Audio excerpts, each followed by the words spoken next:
Hey there, my fellow Whovians and Whoninots. It's been a while. It's been a couple of weeks since I last put out a video, but hey, I was busy setting this up. It took me that long to do it. Yes, it's very impressive. New lights, wow. But in today's video, I wanted to do something a little bit different. Not just talk about my opinions on Doctor Who, but react to what professionals think of Doctor Who, or at least what IMDb thinks of Doctor Who. So the lovely people over at CBR ranked all of the series of Doctor Who according to IMDb, and I'm probably a little bit their own bias in there, probably. But yeah, with that out of the way, let's take a look and see what they think of our favorite show. So in last place, which is number 12, is Series 12, which is not too much of a surprise, really, when you think about it.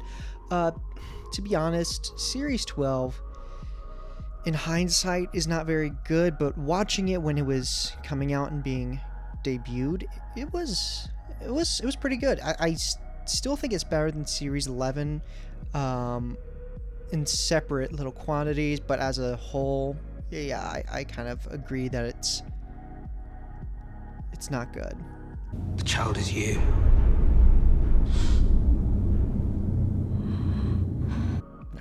But I'll play nice.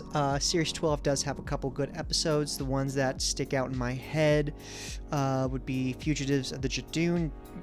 Hindsight, don't love it, but as the episode, it's pretty fun.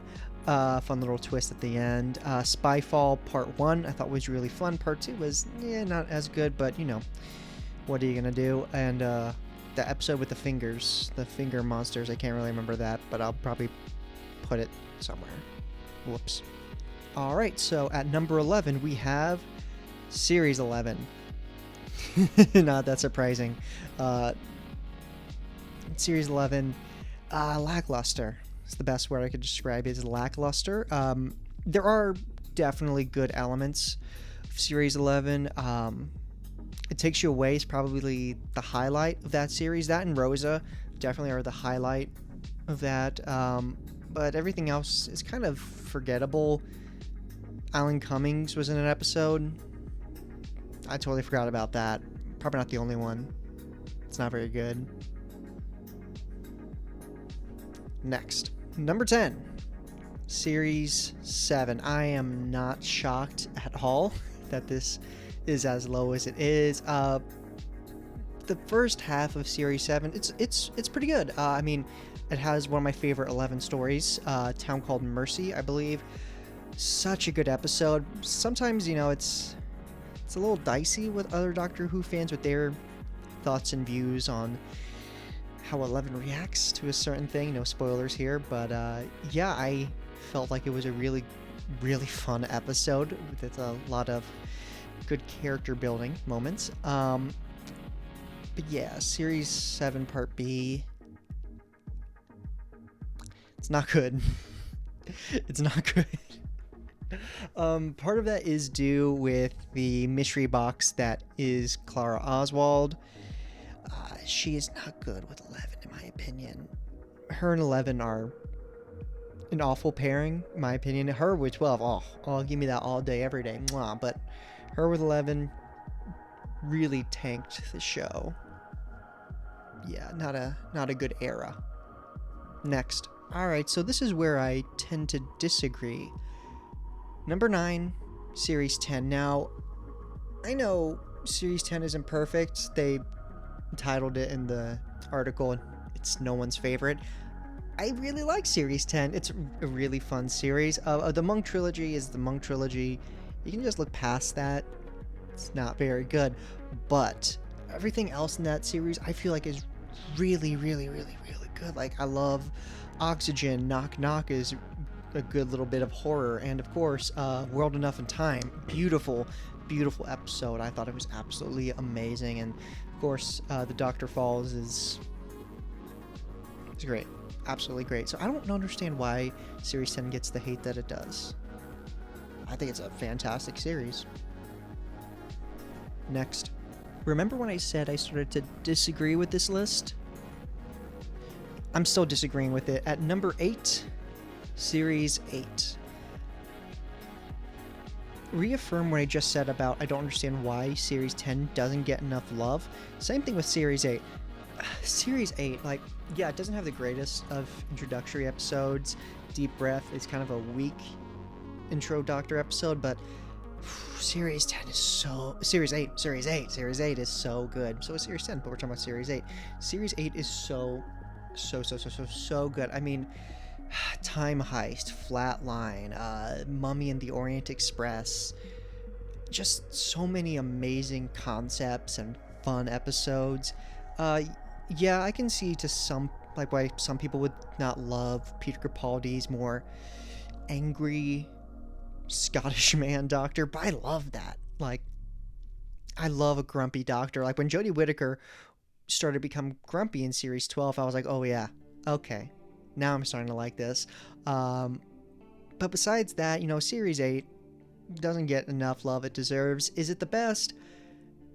No, but it's close. It's close. Next. All right. So, this is where we're going to do a big disagree. At number 7, Series 1.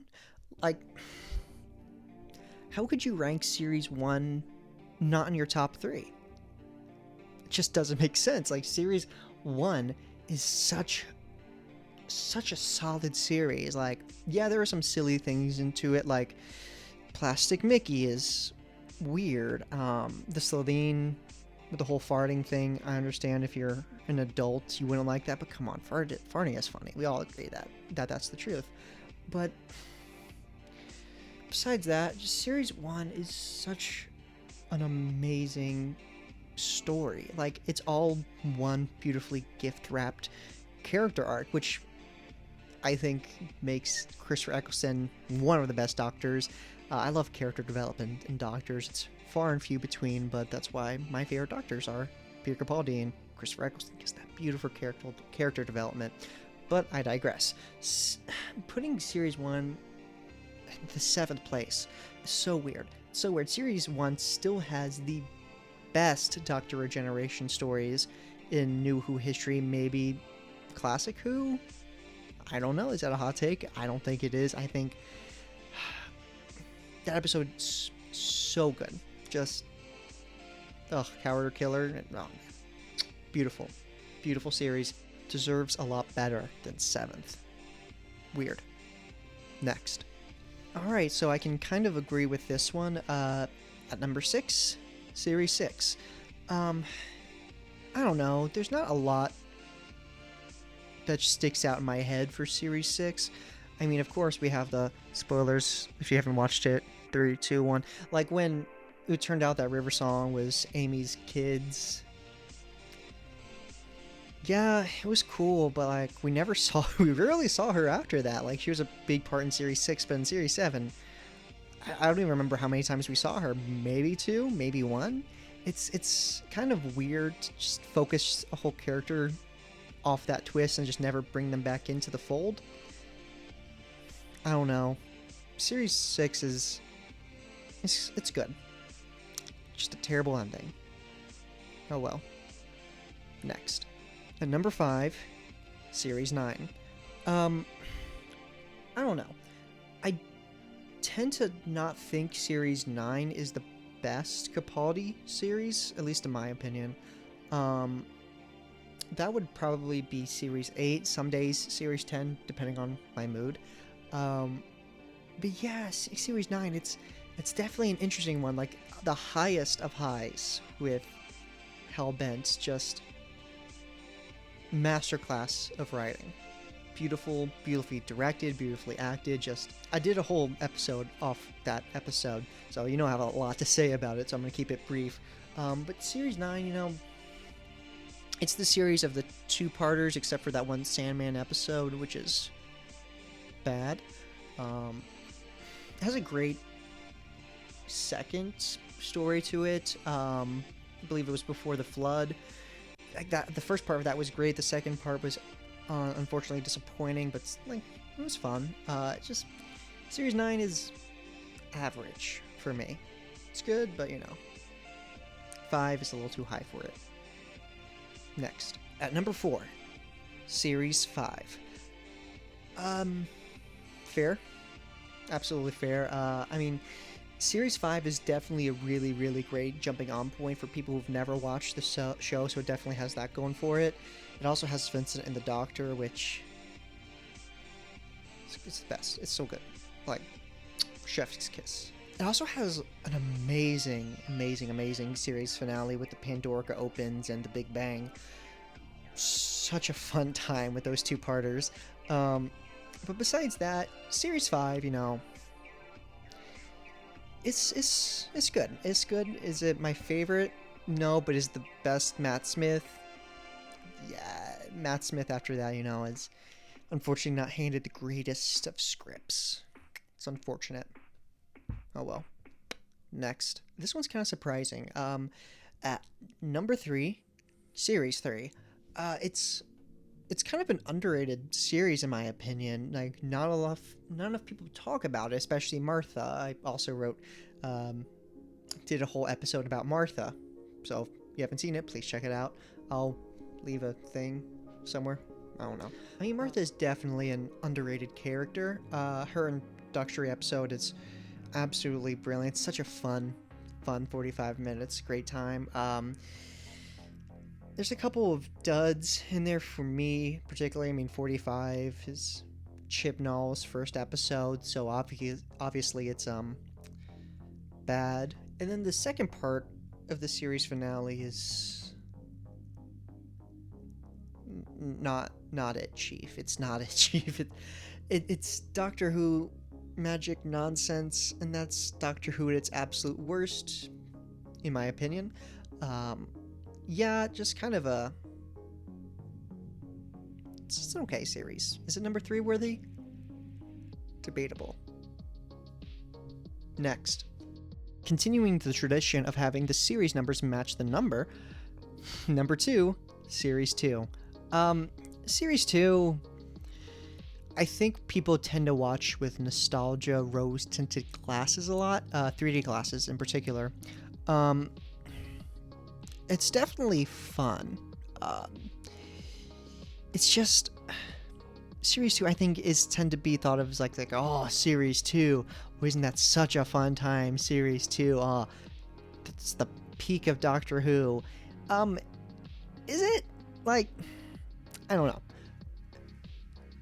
For me, like, there's no real episode when I go back to Series 2 that I'm like, oh, I need to watch this. Maybe the series finale, but besides that... Actually, no, I can't say that, because Satan Pit's really good. Yeah, there's just, like, not enough in there for me, particularly. I feel like the romantic relationship between Ten and Rose is... not good. It's very early 2000s romance. It's okay. I preferred the subtlety of 9 and Rose, but you know, 10 is Tennant, so you know, there's obviously going to be a romance with that guy because like look at him, like perfect. But don't get me wrong, there are some big stinkers in Series 2. I mean, the back-to-back of Fear Her and Love and Monsters. It's not good. They're not good episodes. I tend to think of it as an overrated series. It's good. If you like it, you like it. But me personally, it's not in my top 5. Next. Alright, to no one's surprise, number 1, Series 4. I mean, yeah, Series 4 is the best. I mean, it has my personal favorite Doctor Who episode, Midnight. Also did a video on that. We'll leave the link somewhere. But Series 4 is so good. It's the end of the Russell T Davies era. It has one of the best series finales of all time, which is Stolen Earth Journey's End. Such a fun time. I mean, just Donna and Ten being Donna and Ten together. That's all that you need, baby. That's all that you need. It's a really amazing series that I don't think has a lot of duds in it. The only one I can think of is Nothing. Try to think of all the episodes in Series 4 and maybe no, I can't even say. I was about to say the Partners in Crime, but that one has that fun little bit between Donna Doc, the doctor, the windows. I just watched that episode for that reason, and then just kind of zone out for the rest of it, just because that part's so fun, so good.